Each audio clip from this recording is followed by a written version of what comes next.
Você tem dificuldade em fazer diagnóstico porque não conhece o funcionamento de transistor, resistor ou outros semicondutores? Eu sou o Pedro Pereira, especialista em reparação automotiva. Sejam bem-vindos e bem-vindas à nossa aula de hoje, falando sobre eletricidade básica, semicondutores. Você que é mecânico ou aprendiz, fica atento ao conteúdo de hoje, porque é dele que você vai adquirir conhecimento para agilizar o teu diagnóstico e tornar a sua oficina muito mais produtiva. Lembrando que toda segunda-feira às 18 horas eu estou disponibilizando conteúdos inovadores, conteúdos com explicações as quais você jamais viu por aí. Portanto, faça agora mesmo a sua inscrição no meu portal pedropereira.com.br e siga-me nas minhas redes sociais. Os links para a sua inscrição estão aqui na descrição do vídeo. Bem, você sabe o que é um resistor? O que é uma resistência elétrica? Bem, para te explicar, vamos às nossas imagens. Bom, então vamos lá. Eu tenho aqui alguns resistores. Pessoal, eu tenho vários tipos de resistores. Existem vários tipos de resistores. Vou dar alguns exemplos dos que são mais utilizados. Bom, vamos lá. Então eu tenho os resistores, tá? E o que é um resistor? Resistores ou resistência elétrica é aquilo que se opõe à corrente elétrica. Existem vários tipos de resistor, não se esqueça disso. Esses que estão aqui são os mais conhecidos, mas vamos dar um exemplo simples. Bom, eu falei que resistor é tudo aquilo que se opõe à corrente elétrica. Eu estou falando da parte elétrica, mas, por exemplo, o que é na verdade, em tese, uma resistência? Exemplo. Se você liga o chuveiro para tomar banho, o que você faz? Você vai lá no registro e dosa a quantidade de água que você quer. Muita água, pouca água, correto? Então, o registro do chuveiro nada mais é do que uma resistência. Você está colocando resistência ao fluxo de água. Legal? Quer um outro exemplo? A porta. Você vai sair pela porta. Se ela estiver totalmente aberta para você passar sem nenhum empecilho, vocês têm zero de resistência. Mas se eu fechar a porta e deixar ela um pouco fechada para você ter que passar se apertando, isso é o que? É uma resistência. Você está impondo, eu estou colocando uma resistência à sua passagem. Então, é isso que é uma resistência. E na eletricidade é justamente a mesma coisa. Resistência elétrica é aquilo que se opõe à corrente elétrica. Mas por que eu preciso de colocar resistência na eletricidade? Porque tem componentes que ele não trabalha com a corrente elétrica elevada. Tem componentes que eu preciso reduzir a corrente elétrica para que esse componente trabalhe. Porque se eu disparar toda a corrente elétrica em cima daquele componente, ele vai queimar. Então eu coloco uma resistência para conseguir controlar o valor de tensão de amperagem para aquele componente trabalhar. Mas vamos entender aqui um pouquinho a questão dos resistores mais comuns. Bom, os resistores comuns, que dificilmente as pessoas que mexem com reparação automotiva vai mexer, mas é só para entender, os resistores, eles são classificados por cores. Então vamos lá, quais são as cores que eu tenho aqui? Por exemplo, eu tenho aqui uma cor verde, eu tenho uma cor azul e amarela e tem uma outra aqui que é prata. Então eu faço o que para saber quais são os valores desse resistor? Qual que é o valor desse resistor? Existem dois jeitos, tá, pessoal, da gente saber. Primeiro é você olhar a tabela. Existe uma tabela para os resistores que ele fala qual que é as cores, quanto que ele vale. Existe resistor que ele tem um quarto anel aqui para a gente saber que ele é classificado como um anel isso daqui. E existe uma outra forma de você descobrir que existem aplicativos, né? Existem aplicativos que você joga as cores e ele já te dá o valor do resistor. Bom, mas vamos tentar entender aqui pela cor da nossa tabela para a gente entender quais seriam os valores desse resistor aqui na parte superior, esse resistor que está aqui. Bom, Então vamos lá. Qual que é o valor da minha resistência aqui? O meu resistor verde na minha tabela, na minha tabela o meu resistor verde, ele está dizendo que é o quê? Que é de 5, não é isso? 5. E o meu anel azul, se a gente dá uma olhada aqui para a nossa tabela, ele vai dizer que o azul é de quanto? Vale 6, né? Cadê o azul? Tá aqui, 6. E como eu tenho outro próximo, que é amarelo, que ele está dizendo que é um multiplicador, na verdade, se a gente acompanhar, ele vem aqui, ó, que é um multiplicador, o que que eu faço?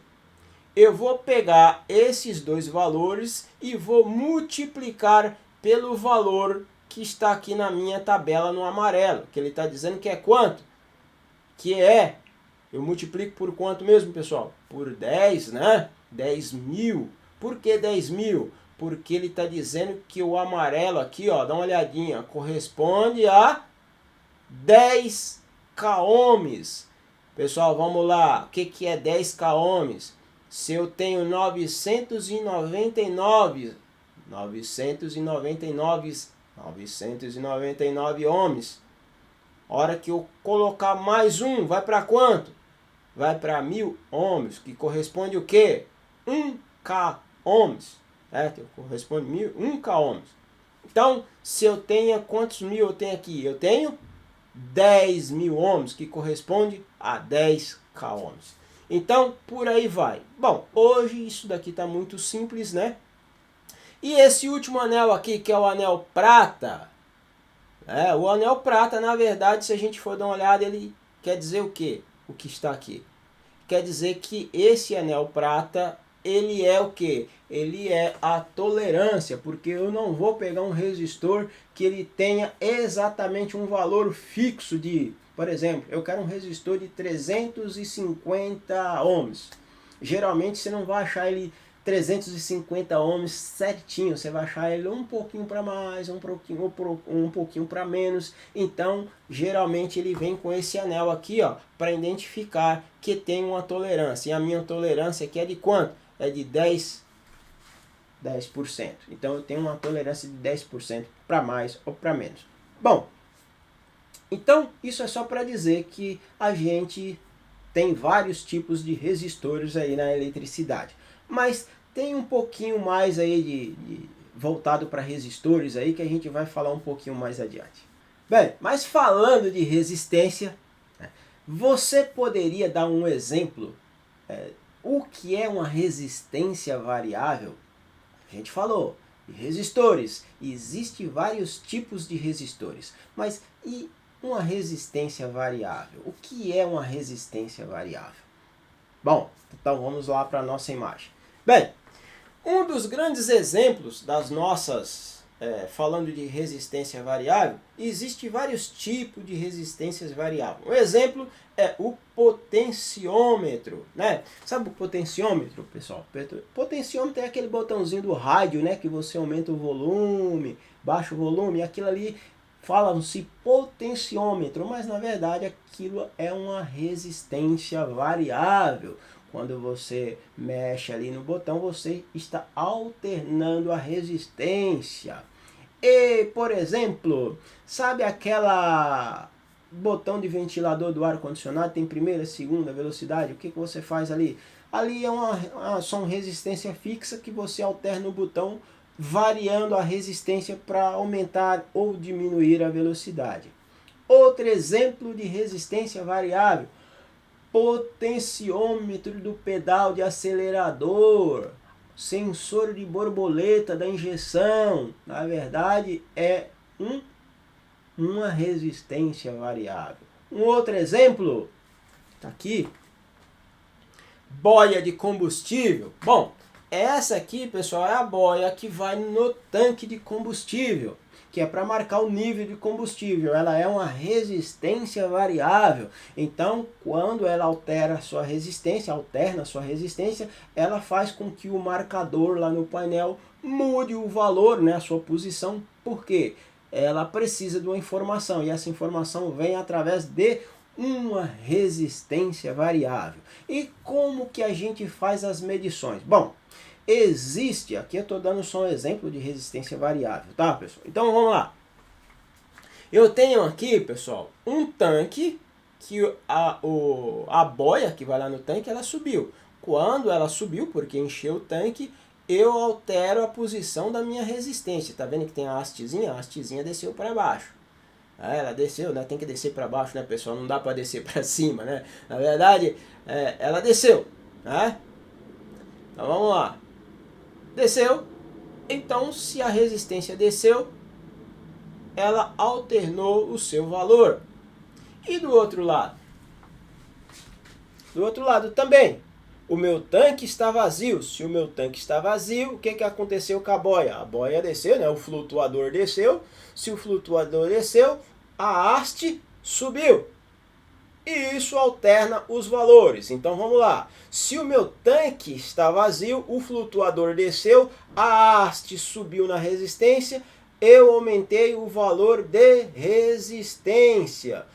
Para quanto que foi? Isso é um exemplo, tá, pessoal? Vai mudar muito do tipo de boia e do tipo de veículo. Então o que aconteceu? Aumentou a resistência. Se aumentou a resistência, o que acontece com o marcador de combustível? O marcador de combustível tende a cair. Por quê? Porque eu estou colocando mais resistência. Então vamos lá. E aqui nessa outra imagem?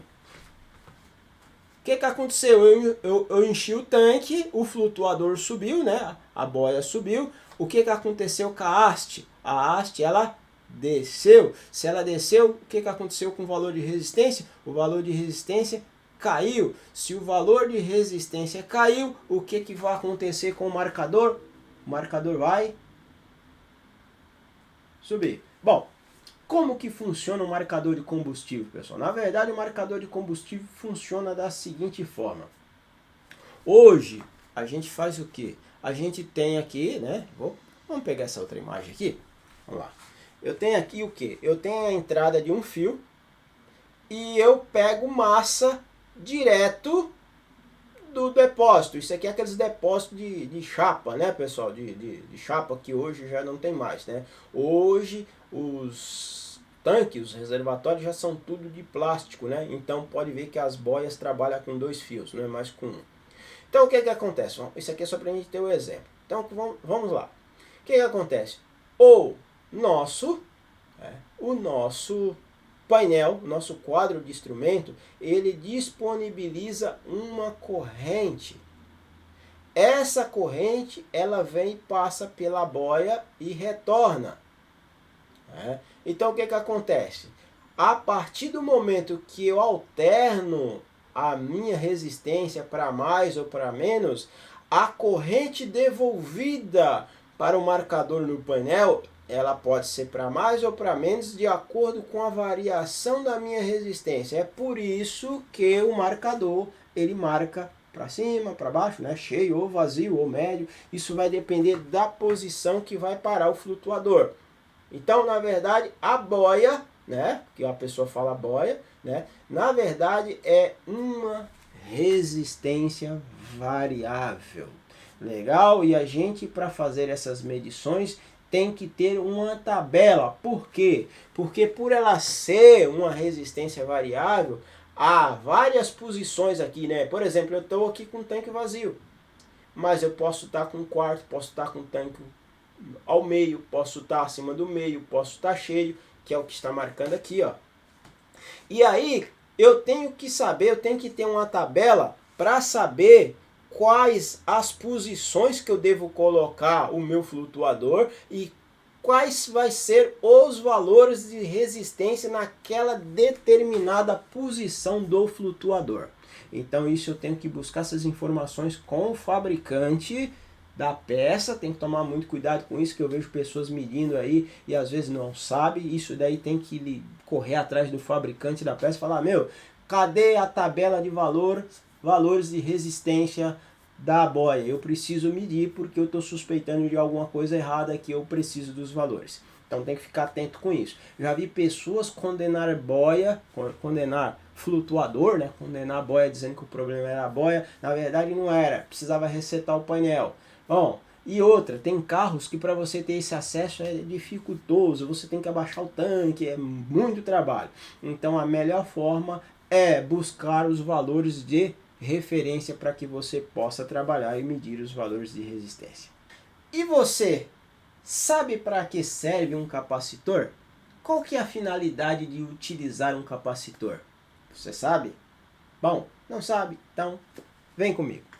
Bom, o capacitor, na verdade, né, que é esse carinha aqui, né, pessoal? O capacitor, ele pode ser usado em várias finalidades. Porém, são mais utilizados para filtragem, né, para você filtrar ruído, e também para amplificador, né? Você usa ele como um amplificador. Então, primeiro, antes da gente explicar um pouquinho sobre isso daqui, eu vou mostrar para vocês aqui algo interessante, que é como que funciona o nosso capacitor. Bom, então dá uma olhadinha, pessoal. Eu tenho um volume de corrente, né, saindo por aqui. Esse volume de corrente, num determinado momento, vai me faltar. O capacitor, na verdade, ele é um reservatório. E o que eu faço? Quando eu vou lá e encho esse reservatório, o que pode me favorecer com tudo isso aqui? Então vamos lá, eu vou dar uma pausada aqui no vídeo para a gente entender. Bom, aqui eu tenho um fluxo saindo por aqui. Aqui eu tenho um reservatório, que é o meu capacitor. E aqui eu tenho a minha corrente elétrica que está enchendo o meu reservatório. Como que funciona?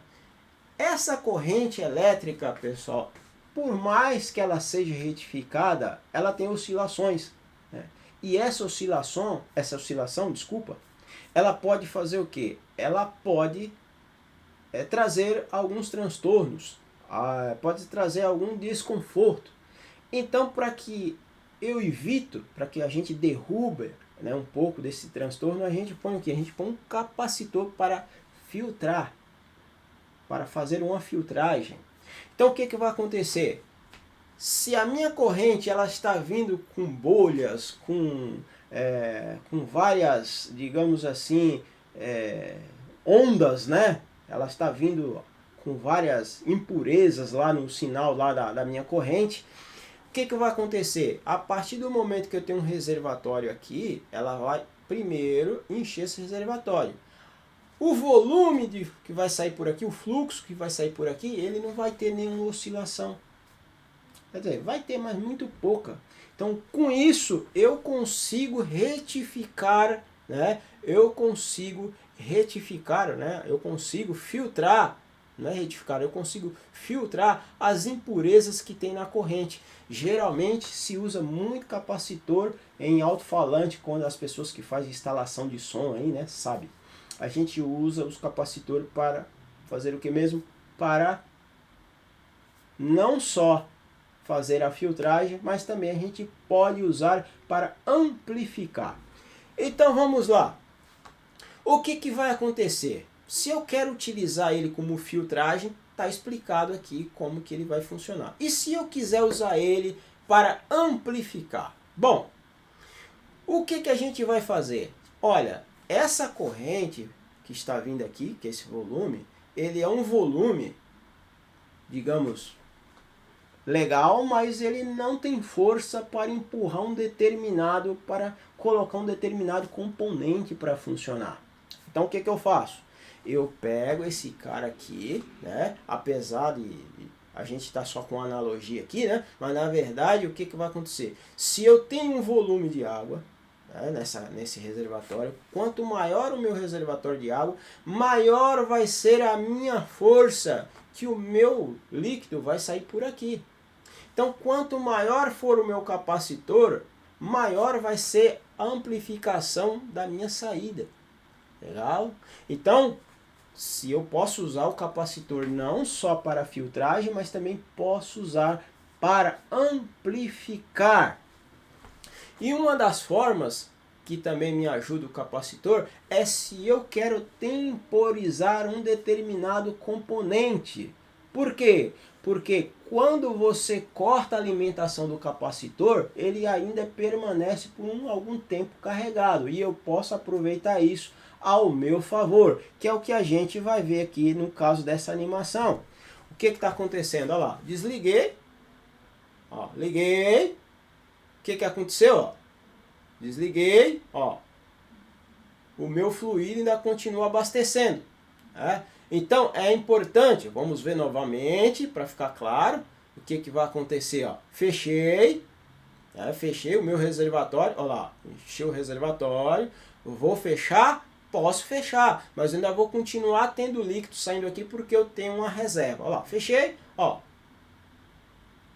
Dessa mesma forma que funciona o meu capacitor, o nosso capacitor. Então eu aproveito essas vantagens do capacitor, como ele é um acumulador, na verdade, né, ele é um acumulador, eu aproveito para fazer filtragem e aproveito para amplificar e aproveito para temporizar um determinado componente elétrico.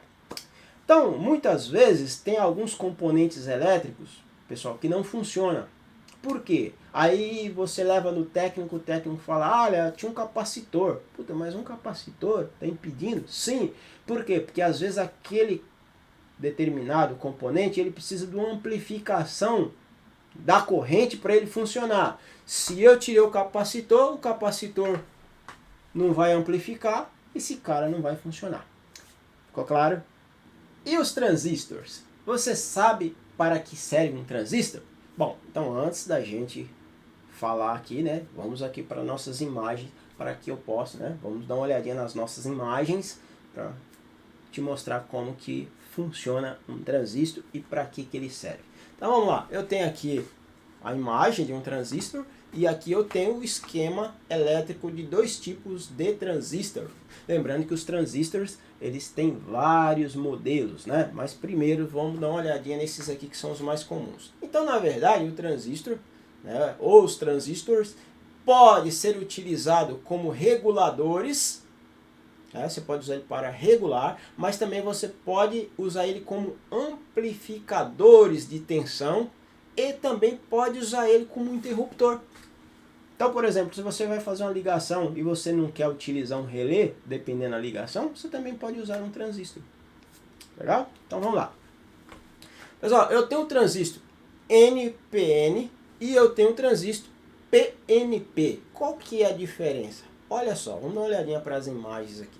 Dependendo o tipo de circuito que eu for utilizar, eu tenho que saber qual tipo de transistor que eu vou usar. Lembrando que quem mexe com parte elétrica dificilmente vai intervir em transistor. Mas é importante você saber, porque se você quiser ampliar seus conhecimentos na eletrônica, é importante você entender como que funciona um transistor. Bom, então vamos lá. Por que NPN? Então vamos entender. Primeiro, o que significa aqui, ó?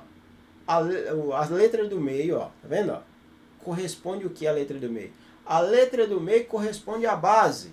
Então, a letra P aqui, NPN, significa que o meu transistor é base positiva. E o outro, PNP, a minha base é negativa. Então, vamos entender aqui um pouquinho. Olha, nesse tipo de transistor, que é o NPN, como que funciona? Olha a seta aqui, ó. Quem é que faz a emissão? A emissão começa pelo coletor. A emissão começa pelo coletor e sai pelo emissor. Já o outro é o contrário. Como é que funciona o PNP? PNP, a minha base é negativa. E como que ele funciona? A corrente entra pelo emissor e sai pelo coletor. Então, tá aí. Isso é simples. O nosso transistor, ele é simples, porém ele é muito importante para determinados componentes elétricos. Por exemplo, se você quiser utilizar um retificador de tensão, quer amplificar a tensão para um determinado componente, geralmente as pessoas aplicam o processo de transistor. E se também você quiser utilizar ele como interruptor, como eu já falei, também dá para ser utilizado. Então aqui o transistor não tem muito o que fazer, né? Ele é uma peça fechada, deu problema, troca. Existe, tá? Pessoas que gostam de testar o transistor com multímetro analógico, tem pessoas que já dá preferência para testar com multímetro digital, tem pessoas que procuram comprar um equipamento específico só para medir transistor, por aí vai. Isso aí vai depender muito de cada um. E valores, como que é? Depende, isso vai depender muito do transistor. Geralmente o sistema que você está manipulando lá, que você está trabalhando, já fala qual que é o valor. Uma outra coisa importante é que a gente não pode esquecer que esse símbolo aqui já está dizendo, né, que o transistor nada mais é, na sua parte interna, um diodo, né, e o diodo ele só permite a corrente em um sentido. Então isso já facilita aí para você, na hora de fazer um diagnóstico, você utilizar o multímetro. Se for usar o multímetro digital, aí você já usar a escala de diodo para tentar medir isolamento, para saber se o transistor está perfeito ou não. Legal?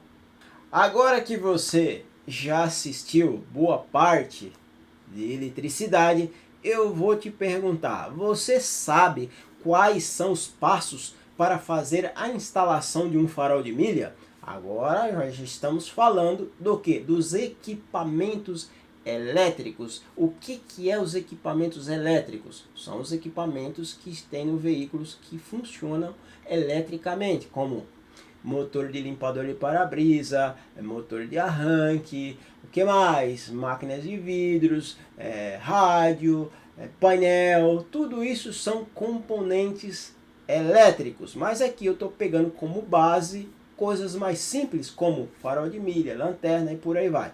Vamos pegar então os farol de milha e eu já te fiz a pergunta se você sabe quais os passos para fazer a instalação do farol de milha.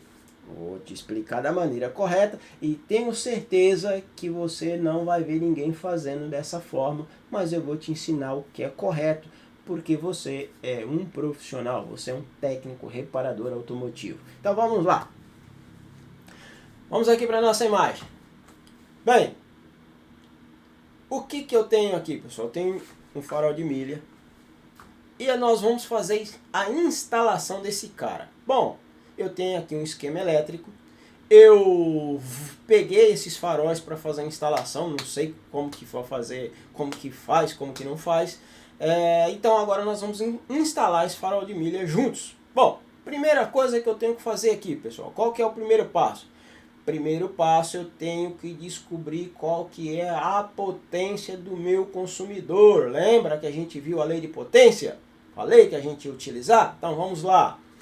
Eu já vi que a potência da minha lâmpada é de 55 watts. Já sei a potência, porque vem na lâmpada marcada. Bom, e agora? Eu já sei que a bateria ela fornece 12 volts. 12 volts, vírgula. Tem que tomar cuidado com isso, porque na hora que você dá a partida, que o motor começa a funcionar, que o alternador começa a pilotar, que tem carros mais antigos que o alternador já funciona direto, mas os carros mais novos, o alternador ele é pilotado. Então o que acontece? Quando o alternador começa a funcionar, tem carro que chega ali a 13,8 de tensão, a 14,5 de tensão na bateria. Então não é 12 volts direto. Tem que tomar cuidado com isso. Bom, mas aqui vamos usar como base os 12 volts. Bom, então eu já tenho as minhas lâmpadas, que eu já sei que a minha lâmpada é de 55 watts. Então eu vou fazer o que? Eu tenho que aplicar a lei de potência para saber, né, como que a gente vai fazer essa instalação. Por que eu preciso aplicar a lei de potência? Não, mas veja bem. Eu comprei um kit de farol de milha que veio original e é o fabricante tal e já está dizendo que tá tudo certo, é só montar. Então vamos lá. A lâmpada é de 55 watts. Eu tenho uma bateria de 12 volts. O que eu preciso fazer? Por que eu tenho que pôr um relé, pessoal? Por que eu tenho que pôr fusível? Primeiro a gente vai entender isso. Bom, eu não posso ligar um farol de milha diretamente em um botão simples, porque a amperagem que percorre por ele ela é alta. E se eu colocar um interruptor simples, Eu vou derreter o interruptor. Então, o que eu teria que fazer para resolver? Só se eu colocasse um interruptor monstruoso lá, parecendo aquelas chaves antigas de chuveiro. Né? Aquelas chaves antigas que tinha nas caixas de força antigamente, parecia uma alavanca. Só se for. Aí você não vai ter espaço para colocar isso dentro do carro e vai ficar feio pra caramba. Então, o que você vai ter que fazer? Colocar um relé para chavear e funcionar os faróis, porque o relé ele consegue conduzir uma alta amperagem usando como base uma pequena corrente elétrica. Não é isso que a gente falou? Então vamos lá. Primeiro, eu faço a ligação do relé.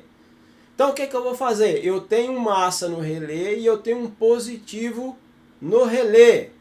Correto? Esse nosso positivo aqui é o que vai alimentar o meu farol de milha. Então eu preciso calcular e colocar um fusível. E para ligar o relé, para ativar a bobina do relé, eu preciso de uma corrente baixíssima aqui para ativar o relé. Aí eu posso usar o botão. Quando eu ativar o botão, vai vir uma corrente elétrica pequenininha, eu já tenho um negativo aqui, a corrente elétrica vai ativar o relé vai chavear uma alta amperagem para funcionar os dois faróis. Legal? Até aqui tranquilo? Bom, só que aí tem uma coisa. Quanto de amperagem está consumindo? Qual que é a medida do fusível? Qual que é a medida do fio?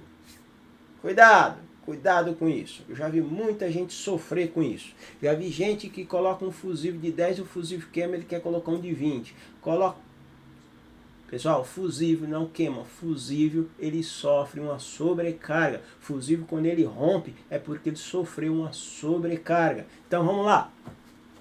Primeiro passo, eu já sei que a minha lâmpada é de 55 watts. Então, eu já tenho a potência. Eu sei que a minha bateria é de 12, então eu também já tenho a minha voltagem. Então o que eu faço agora? Eu vou dividir a potência pela voltagem. Então se a gente dividir aqui a minha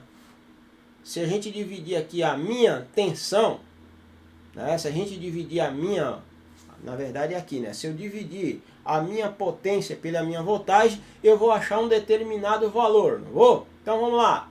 12, se eu pegar a minha potência e dividir por 12, eu vou achar o quê? Eu vou achar 4,58, correto?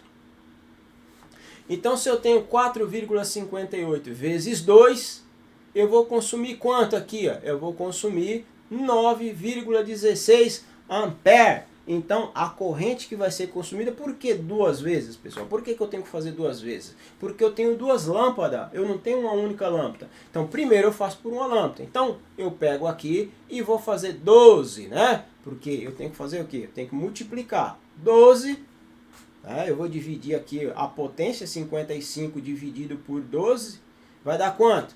Vai dar 4,56.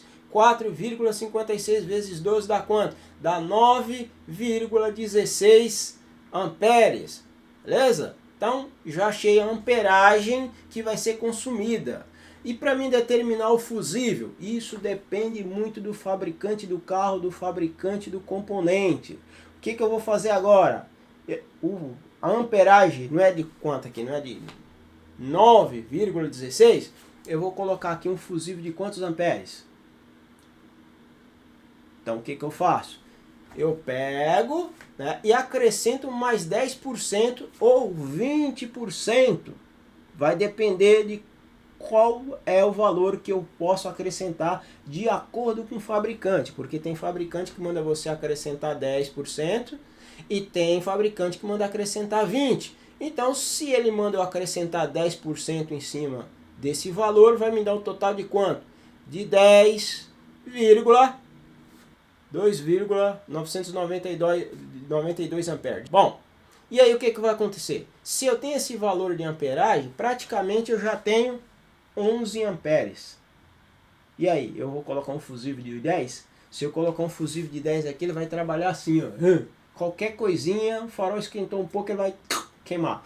Qual que é o fusível? Eu vou achar um fusível de 11, alguma coisa? Não, eu só vou achar um fusível próximo fusível de 15. Então eu vou utilizar um farol, um fusível de 15 A, que é o mais próximo que tem.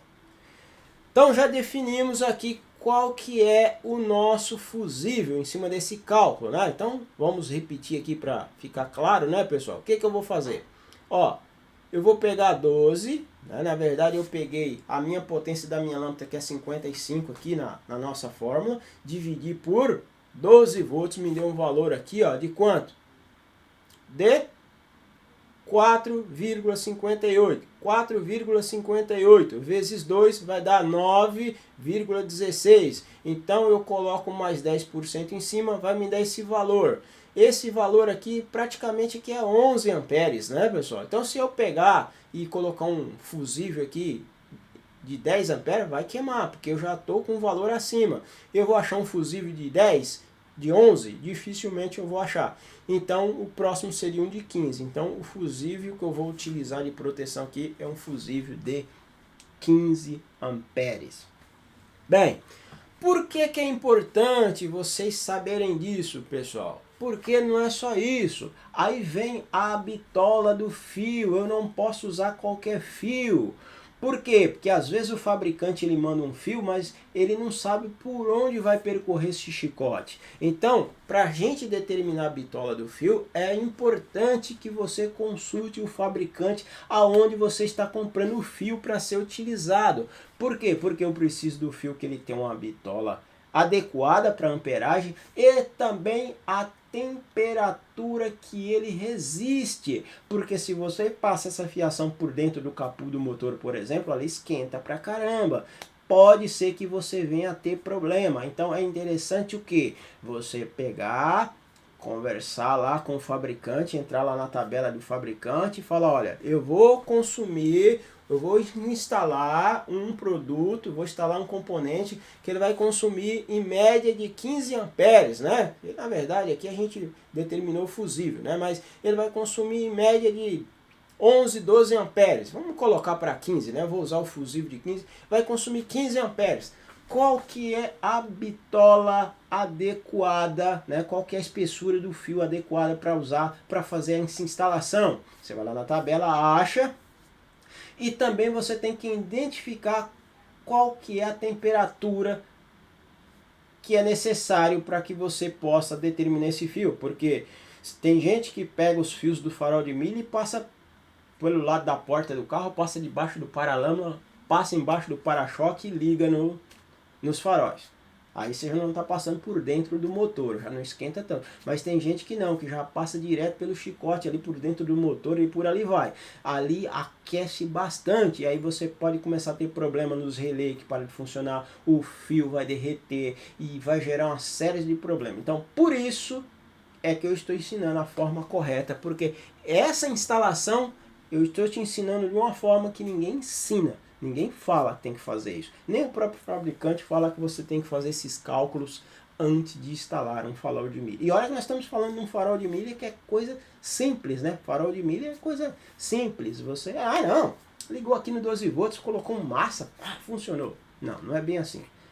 Isso daí pode ser para um carro que você não está nem aí, mas se é um carro showzinho, correu de bola, um carro que está inteirinho, você não vai fazer uma ligação porca, né? Você vai fazer uma ligação de profissional. E para você fazer uma ligação de profissional, você teria que obedecer essa regra, né? Ter certeza que a bitola do fio está correta. Até mesmo com o fabricante do farol de milha, né?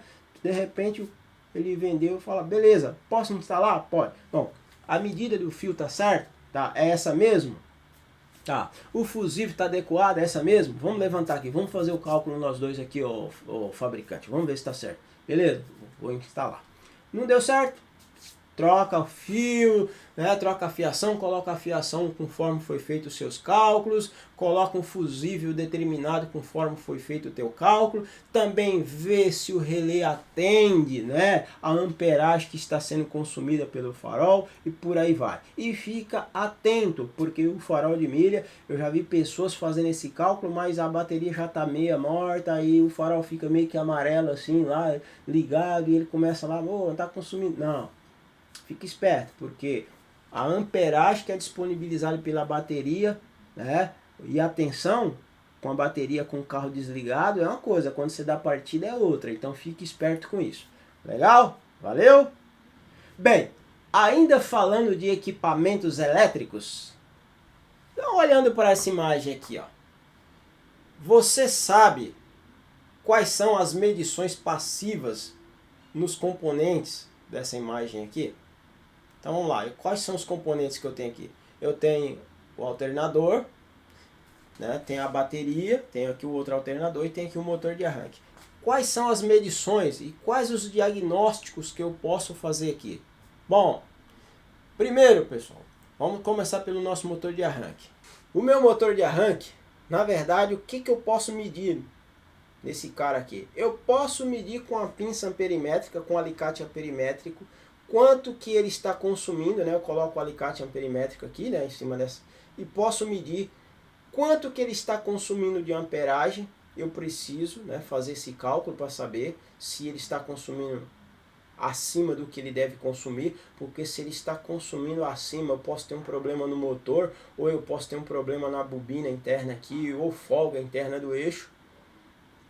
Então eu preciso medir com meu amperímetro para saber. Bom, então quais são as medições? Eu posso fazer essa medição, posso fazer a medição de isolamento para saber se ele não está em curto, e por aí vai. O que mais que eu posso medir? Falando de parte elétrica.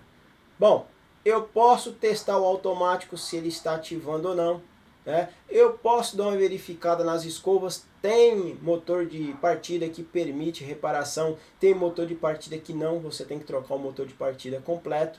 Tem motor de partida que nem encontra peça, né, mais, né, pessoal? Então, antigamente o pessoal trocava esse rotor, né, que na verdade tem pessoas que chamam de induzido, trocava esse cara, trocava as bobinas que vai aqui em volta, troca as escovas, mas tem os motores de partida mais novos aí que não permite. E também tem uma coisa, tá, pessoal? Às vezes o valor que vai te pedir nas peças compensa mais você comprar um motor de partida novo, com desconto, com garantia de 1 ano.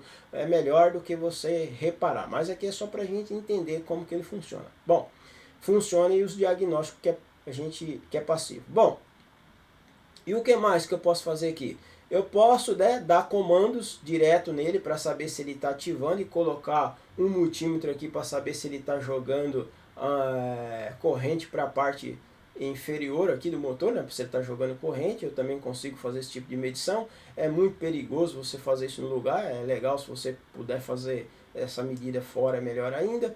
Bom, e aí a gente parte para onde? A gente parte para a nossa bateria.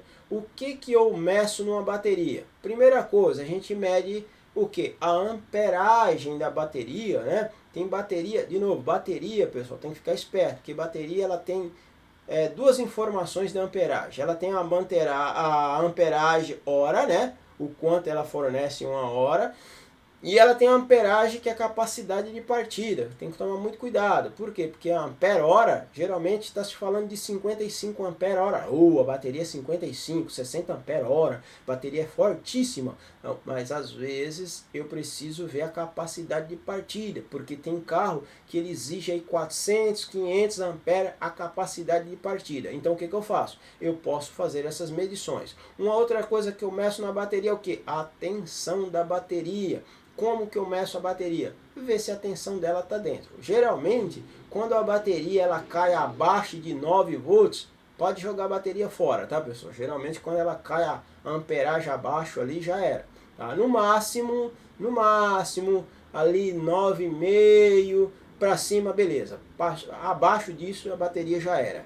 Uma outra coisa importante é que na hora que eu dou partida, eu posso pendurar o multímetro aqui da partida. Na hora que eu dou partida, essa tensão ela não pode cair abaixo de 10 volts, dependendo da bateria, ela não pode cair abaixo. Se ela cair abaixo ali de 9 a 8, já era a bateria também, né? E a amperagem, que a gente mede isso com amperímetro. Bom, e depois eu tenho o meu alternador. O que eu faço para medir o alternador? O alternador também eu posso medir o que? Isolamento, resistência, posso medir tudo isso. Mas também Eu posso medir com amperímetro ou com alicate amperimétrico na hora que eu dou partida no carro, lembrando que isso eu tenho que fazer, tenho que ficar atento, porque os carros mais antigos você dá partida, o alternador já carrega, os carros mais novos é alternador pilotado, então pode ser que você dê partida lá e o carro não vai carregar e você vai condenar o alternador e na verdade não é alternador na verdade é porque o alternador ainda não foi pilotado pelo módulo de injeção para começar a controlar a carga da bateria.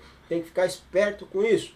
Bom, mas se eu quero medir se o alternador está carregando, o que eu vou fazer? Eu vou pegar o alicate amperimétrico ou amperímetro, pendurar aqui no cabo que vem do alternador, né? E vou ver se a minha amperagem está correspondente ao que está marcado no fundo do alternador. Então, essas são as medidas possíveis de fazer. E fora isso, só abrindo o alternador, que também alternador hoje tem muitas montadoras aí que não fornecem peça, então não vale a pena mexer, não acha peça, então é melhor trocar o alternador. E aqui do outro lado eu tenho um alternador expandido, né? Desmontado. E aqui eu tenho o que? Eu tenho a ponte de diodo, que eu já falei anteriormente, que você pode fazer as medições, eu tenho as escovas, quando é possível de reparação, eu posso trocar o rotor, né? Eu posso trocar essas bobinas de campo, que isso vai depender muito do tipo de alternador e do fabricante. De novo, tem fabricante aí de veículo que não fornece as peças, você tem que trocar o alternador completo. Então, aqui está as medições que é possível você fazer nesses componentes. Então, esses são os principais componentes. E motor elétrico do limpador de para-brisa? Você também pode fazer a mesma coisa, menos medir resistência, porque isso vai depender muito de como vai parar o rotor na posição da escova que ele altera, tá? Mas essas são as principais peças que a gente deve aprender a fazer o teste. E, por exemplo, e o motor elétrico de uma máquina de vidro? Eu posso testar isolamento? Sim, eu posso pegar o multímetro, né? Colocar na ponta, vamos dizer aqui, ó, eu vou medir isolamento aqui desse motor de partida. O que eu faço? Eu coloco na escala mais baixa de resistência do multímetro, pode ser, coloco uma ponta na carcaça fazendo massa e coloco a outra ponta aqui no meu positivo. E aí eu vou ver quanto que vai dar um valor, qual o valor de resistência que vai dar. Se ele der um valor 0 de resistência, provavelmente eu tenho algum curto dentro dele. E esse valor de resistência que eu tenho que encontrar, isso vai depender muito do tipo do motor de arranque, vai depender muito do fabricante e também vai depender da posição que vai parar as escovas aqui no meu rotor. Então tem que tomar muito cuidado com isso, mas geralmente quando ele tem curto, esse valor já aparece direto, tá? Então aqui, pessoal, são as medidas, né? Dei uma dica aí de quais são as medidas que é possíveis a gente realizar nesses componentes. Bem, você que assistiu esse vídeo até o final, quero te deixar o meu muito obrigado. Isso demonstra que você quer realmente se tornar um técnico reparador automotivo. Reforçando, você deve agora mesmo fazer a sua inscrição no meu portal pedropereira.com.br, porque lá você vai receber material complementar a esse vídeo. Te convido para que na quarta-feira às 19h37 você assista uma live Tira Dúvida sobre esse conteúdo. Lembrando que na live nós vamos fazer explicações e exercício para fixar o nosso aprendizado. Pessoal, meu muito obrigado. Tchau!